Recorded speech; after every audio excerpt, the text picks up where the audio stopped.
ओए सेंटर लड़का, अरे आओ नहीं यार। मारी ना वैसे मस्ता नहीं, हम बोले सेंटर आने के लिए तुम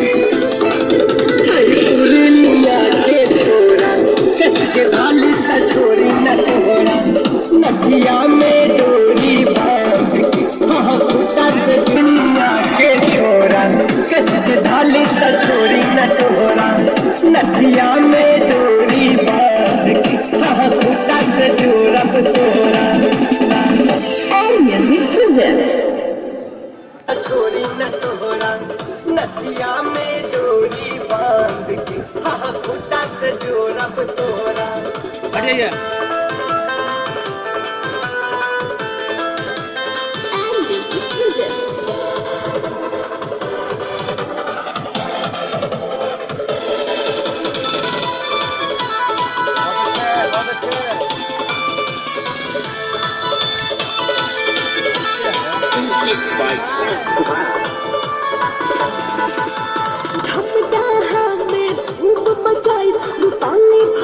ठीक है करते रहो, आ रहे हो तुम लोग।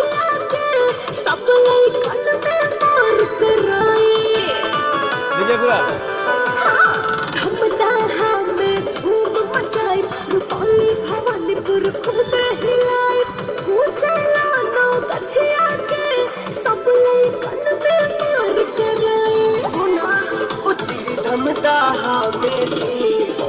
भवानीपुर में तो रूपौली में सब लैकन के जब ढोरी पे पड़ी चौक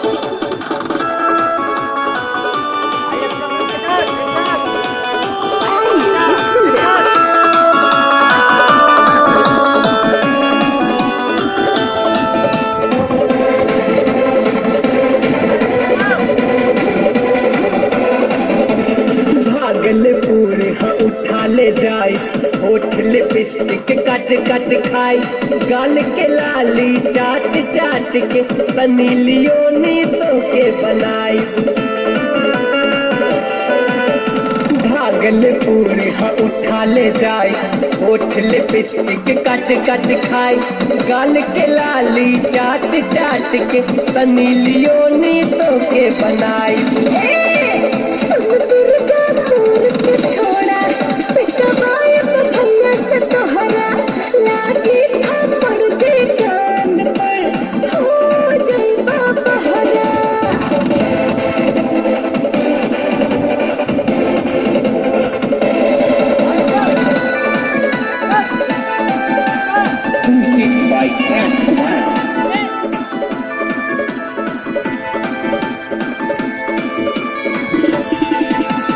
और घर के बेटी होई चौलक खूबे उठ के खूब फैशन मारे स्टाइल चौलक गाड़ी में बैठ के।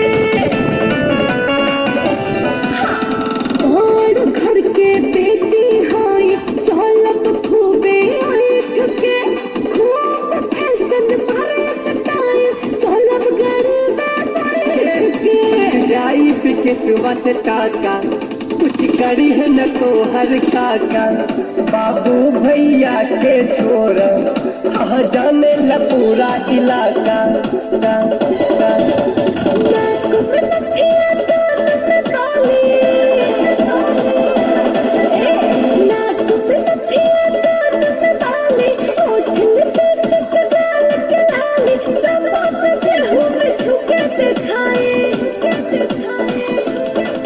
पूर्णिया के छोरा कस के धाली त छोरी न तोरा नदिया